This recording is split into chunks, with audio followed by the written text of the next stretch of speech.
Yaqinda boshimga bir sinov berib, yugurib ketayotgan oyoqlarim bir kunga to'xtadi. Yaxshi ham sinov bergan ekan, o'zimizga tashqaridan qarab ko'rilib. Dardimiz pul bo'lib qolibdi. Kambag'al ilojsizlikdan, o'rtahol orzu-havasdan faqat pul topish kerak, pul kerak, pul. Nogironlar shukr qilayotganini ko'rdim. Boylarni ko'zi to'ymayotganini.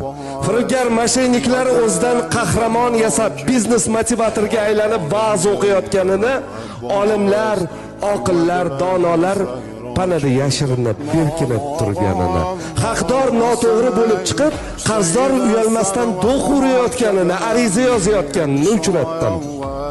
Iymonli bo'lishga emas, taqvodor ko'rinishga, o'zimiz uchun yashashga emas, boshqalardan yaxshiroq yashayotganimizni ko'rsatib qo'yishga intilayotganimizni ko'rdim. Eng yomoni bilasizmi nima? Mana shu holimizni bolalarimiz ko'rib katta bo'lyapti.